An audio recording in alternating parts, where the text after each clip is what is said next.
Hello बच्चों, कैसे हो? मैं सोनू आपके अपने यूट्यूब चैनल गेसुरा क्लासेस पे स्वागत करता हूँ। आज हम करेंगे 10th का चैप्टर नंबर 10 वर्त।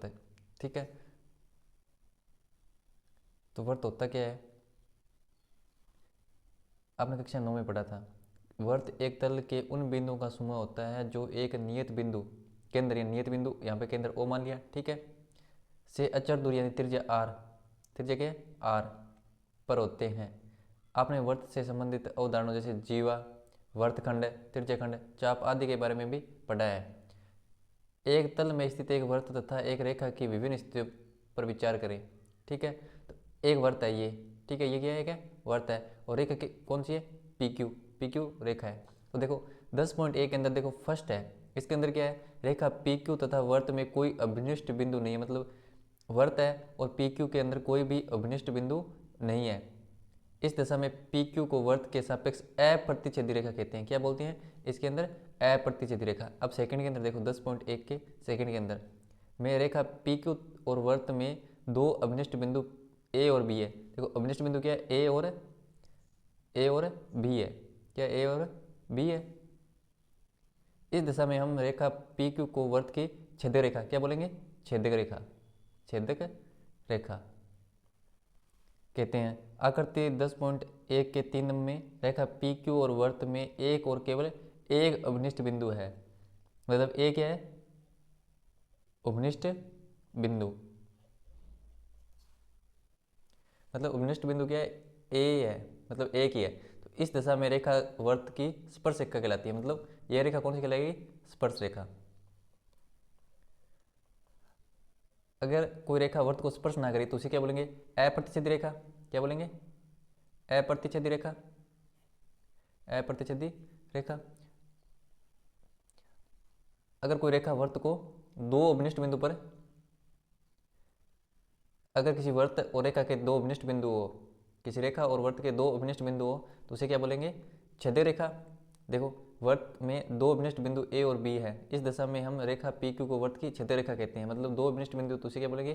छेदक रेखा। अगर एक अभिनिष्ट बिंदु हो, रेखा और वर्त के मध्य एक अभिनिष्ट बिंदु हो तो उसे क्या बोलेंगे? स्पर्श रेखा। वर्त की स्पर्श रेखा। किसी वर्त की स्पर्श रेखा वह रेखा है जो वर्त को केवल एक बिंदु पर प्रतिच्छेद करती है। ये देखो आपको बता रखा है।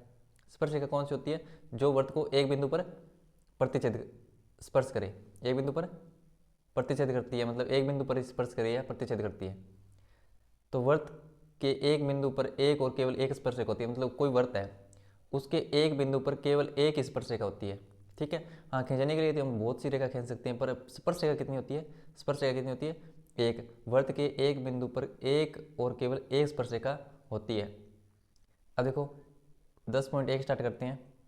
इसके अंदर क्या है? एक वर्त की कितनी स्पर्श रेखाएं हो सकती है? मतलब एक वर्त है, इसकी स्पर्श रेखा कितनी हो सकती है? अनंत हो सकती, अनंत हो सकती है। मतलब यहाँ से एक स्पर्श रेखा, यहाँ से एक स्पर्श रेखा, यहाँ से एक स्पर्श रेखा, मतलब स्पर्श रेखा कितनी हो सकती है? अनंत।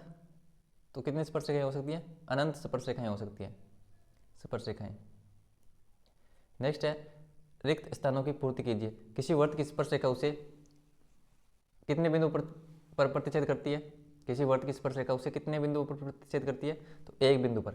कितने बिंदु पर? एक बिंदु पर। नेक्स्ट है वर्त को दो बिंदु पर प्रतिच्छेद करने वाली रेखा को, तो दो बिंदु पर प्रतिच्छेद करती है उसे क्या बोलते हैं? देखो दो बिंदु पर प्रतिच्छेद करती है उसे क्या बोलते हैं? छेदक रेखा। क्या बोलती है? छेदक रेखा। क्या बोलते हैं? छेदक रेखा। एक वर्त की समांतर स्पर्श रेखाएं हो सकती है। एक वर्त की समांतर स्पर्श रेखा कितनी हो सकती है? दो। मतलब एक वर्त है तो इसकी समांतर स्पर्श रेखा कितनी हो सकती है? ऐसे, मतलब एक यहाँ पे एक यहाँ पे, तो दो। या ऐसे भी, मतलब समांतर कितनी स्पर्श रेखाएं हो सकती है? दो। कैसे भी, मतलब अधिकतम कितनी? एक वर्त की दो समांतर स्पर्श रेखाएं हो सकती है। वर्त तथा उसके स्पर्श रेखा के अभिनिष्ट बिंदु को क्या बोलती हैं? स्पर्श बिंदु। एक वर्त है, ठीक है, उसकी स्पर्श रेखा है, क्या स्पर्श रेखा है, उसके अभिनिष्ट बिंदु क्या बोलते हैं? स्पर्श बिंदु। एक बार दोबारा बता देता हूँ। एक वर्त की कितनी स्पर्श रेखाएं हो सकती है? तो एक वर्त की कितनी स्पर्श रेखाएं हो सकती है? अनंत स्पर्श रेखाएं हो सकती है। ठीक है, अब सेकंड नंबर है किसी वर्त की स्पर्श रेखा उसे कितने बिंदु पर प्रतिच्छेद करती है? एक बिंदु पर। वर्त को दो बिंदुओं पर प्रतिच्छेद करने वाली रेखा क्या को क्या बोलते हैं? छेदक रेखा। एक वर्त की समांतर स्पर्शरेखाएं कितनी हो सकती है? 2। तो 2 समांतर स्पर्शरेखाएं हो सकती है। वर्त तथा उसकी स्पर्शरेखा के अवनिष्ठ बिंदु को स्पर्श बिंदु कहते हैं। नेक्स्ट 3 नंबर, 5 सेमी त्रिज्या वाले एक वर्त के बिंदु P पर स्पर्शरेखा PQ केंद्र O से जाने वाली एक रेखा से बिंदु Q पर इस प्रकार मिलती है कि OQ इक्वल टू 12 सेंटीमीटर है, PQ की लंबाई है। तो डायग्राम बना लेता हूँ पहले। डायग्राम क्या है? ये तो 5 सेंटीमीटर त्रिज्या, त्रिज्या कितनी है? 5 सेंटीमीटर। त्रिज्या कितनी है? 5 सेंटीमीटर वाले एक वर्त के बिंदु P पर स्पर्शरेखा, मतलब P पर स्पर्शरेखा PQ केंद्र O से जाने वाली एक रेखा से बिंदु Q पर इस प्रकार मिलती है कि OQ कितनी है? OQ कितनी है? 12 सेंटीमीटर। तो PQ की लंबाई ज्ञात कीजिए। तो स्पर्शरेखा और त्रिज्या के मध्य कोण कितने का होता है? 90 डिग्री। स्पर्शरेखा और त्रिज्या के मध्य कोण कितने का होता है? 90 डिग्री। तो यहाँ पे कितने डिग्री कोण है? 90 डिग्री। 90 के सामने क्या होती है? कर्ण। तो कर्ण स्क्वायर इक्वल टू आधार स्क्वायर प्लस लंब स्क्वायर। तो कर्ण क्या है यहाँ पे? OQ। OQ का होल स्क्वायर इक्वल टू आधार कितना है? PQ प्लस लंब OP। ज्ञात क्या करना है? PQ। तो OQ यहाँ पे कितना है? 12, यानी 12 का स्क्वायर इक्वल टू PQ का होल स्क्वायर प्लस OP कितना है? 5 का स्क्वायर। 12 का 144 minus 25 equal to PQ whole square. PQ whole square equal to 144 में से 25 जाने पे 119। तो PQ का मान कितना है? Root of 119 centimetre. एक बार दोबारा बता देता हूँ। क्वेश्चन में बोल रखा है कि 5 सेंटीमीटर त्रिज्या वाले एक वर्त के बिंदु P पर स्पर्शरेखा PQ केंद्र O से जाने वाली एक रेखा से बिंदु Q पर इस प्रकार मिलती है कि OQ कितना है? 12 सेंटीमीटर और PQ की लंबाई ज्ञात करनी है। त्रिज्या कितनी है? 5 सेंटीमीटर। कर्ण स्क्वायर इक्वल टू आधार स्क्वायर प्लस लंब स्क्वायर। यहाँ पे कर्ण क्या है? OQ। तो OQ whole square equal to आधार PQ का होल स्क्वायर प्लस OP का होल स्क्वायर। OQ का मान कितना है? 12, उसका whole square equal to PQ का होल स्क्वायर प्लस 5 का square. 144 minus 25 equal to PQ square. तो PQ का मान कितना है? Root 119 centimetre. तो यहाँ पे ऑप्शन नंबर डी।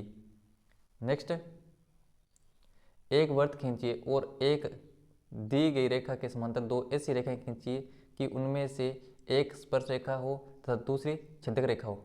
मतलब एक वर्त खींचना है और एक दी गई रेखा के समांतर 2 ऐसी रेखाएं खींचिए कि उनमें से एक क्या हो? स्पर्श रेखा हो और तथा दूसरी क्या हो? छेदक रेखा हो। तो डायग्राम ये क्या है? एक दी गई रेखा, मतलब ये रेखा दे रखी है, उसके समांतर 2 ऐसी रेखा खींची कि उनमें से एक स्पर्श रेखा हो। तो ये कौन सी है? स्पर्श रेखा। ये क्या है? स्पर्श रेखा। ये स्पर्श रेखा। तथा दूसरी छेदक रेखा, ये कौन सी है? छेदक रेखा। छेदक रेखा। तो इसे ए बी मान लेते हैं। छेदक रेखा कौन सी है? A B. ये सी डी क्या है? स्पर्श रेखा। और ये ई एफ क्या है? दी हुई रेखा। तो एक वर्त खींचिए, तो ये वर्त है, ठीक है, जिसका केंद्र क्या है? ओ। एक दी गई रेखा के समांतर, मतलब दी गई रेखा कौन सी है? E F. समांतर 2 ऐसी रेखाएं खींचिए कि उनमें से एक स्पर्श रेखा हो। तो सी डी क्या स्पर्श रेखा है तथा दूसरी क्या हो? छेदक रेखा। तो ए बी क्या है? छेदक रेखा। एक बार दोबारा मैं रिवीजन करवा देता हूँ 10.1 का, ठीक है। इससे पहले देखो, इसके अंदर क्या है? एक वर्त है। अगर वर्त को कोई रेखा स्पर्श ही ना करे तो उसे क्या बोलेंगे? अप्रतिच्छेदी रेखा, ठीक है। किसी भी बिंदु पर टच ना करे तो उसे क्या बोलेंगे? अप्रतिच्छेदी रेखा। अगर किसी वर्त को कोई रेखा 2 बिंदु पर प्रतिच्छेद करे तो उसे क्या बोलेंगे? छेदक रेखा। अगर किसी वर्त को कोई रेखा एक बिंदु पर प्रतिच्छेद करे तो उसे क्या बोलेंगे? स्पर्श रेखा। ऐसे ही किसी वर्त की स्पर्श रेखा वह रेखा है जो वर्त को केवल एक बिंदु पर प्रतिच्छेद करती है। मतलब किसी वर्त को अगर एक बिंदु पर प्रतिच्छेद करती है उसे क्या बोलेंगे? स्पर्श रेखा। वर्त के एक बिंदु पर एक और केवल एक स्पर्श रेखा होती है। मतलब कोई वर्त है, ठीक है। तो इस वर्त पर एक बिंदु पर कितनी स्पर्श रेखाएं होगी? केवल एक। चाहे कोई बिंदु ले लो, चाहे ये बिंदु है, इस पर भी एक स्पर्श रेखा, यहाँ पर बिंदु है तो भी इस पर एक स्पर्श रेखा, यहाँ पे बिंदु है तो भी एक स्पर्श रेखा। मतलब वर्त के एक बिंदु पर एक स्पर्श रेखा होती है। वर्त के एक बिंदु पर एक और केवल एक स्पर्श रेखा होती है। अब 10.1 है, इसके अंदर क्या है? एक वर्त की कितनी स्पर्श रेखाएं हो सकती है? तो अनंत स्पर्श रेखाएं हो सकती है। किसी वर्त की स्पर्श रेखा उसे कितने बिंदु पर प्रतिच्छेद करती है, तो एक बिंदु पर। वर्त को दो बिंदु पर प्रतिच्छेद करने वाली रेखा को छेदक रेखा कहते हैं। एक वर्त की दो समांतर स्पर्श रेखाएं हो सकती है। वर्त तथा उसकी स्पर्श रेखा के उपनिष्ठ बिंदु को क्या बोलते हैं, स्पर्श बिंदु। तो ये देखो स्पर्श रेखाएं कितनी हो सकती है, मतलब समांतर स्पर्श रेखाएं। तो समांतर स्पर्श रेखाएं कितनी हो सकती है, दो। और वर्त तथा उसकी स्पर्श रेखा के उपनिष्ठ बिंदु को क्या बोलते हैं, स्पर्श बिंदु कहते हैं। ऐसे नेक्स्ट क्वेश्चन है कि 5 सेंटीमीटर त्रिज्या वाले एक वर्त के बिंदु P पर स्पर्श रेखा PQ केंद्र O से जाने वाली एक रेखा से बिंदु Q पर इस प्रकार मिलती है कि OQ 12 सेंटीमीटर है, PQ की लंबाई है। यहाँ पे देखो एक स्पर्श रेखा कौन सी है, PQ है, और O क्या केंद्र है। OP का मान कितना है, त्रिज्या कितनी है, 5 सेंटीमीटर है, और OQ का मान कितना है, 12 सेंटीमीटर। तो PQ ज्ञात करना है। तो पाइथागोरस प्रमेय से कर्ण स्क्वायर इक्वल टू आधार स्क्वायर प्लस लंब स्क्वायर से PQ का मान कितना है, √119 सेंटीमीटर। ऐसे नेक्स्ट क्वेश्चन क्या है, एक वर्त खींचना है, ठीक है। एक वर्त खींचिए और एक दी गई रेखा के समांतर दो ऐसी रेखाएं खींचिए कि उनमें से एक रेखा क्या हो, स्पर्श रेखा हो, दूसरी क्या हो, छेदक रेखा, दूसरी क्या हो, छेदक रेखा। तो EF क्या एक है, रेखा है, ठीक है। उसके समांतर CD क्या स्पर्श रेखा है, और AB क्या है, छेदक रेखा। अगर वीडियो अच्छा लगा है तो लाइक शेयर सब्सक्राइब जरूर करें। वीडियो देखने के लिए धन्यवाद।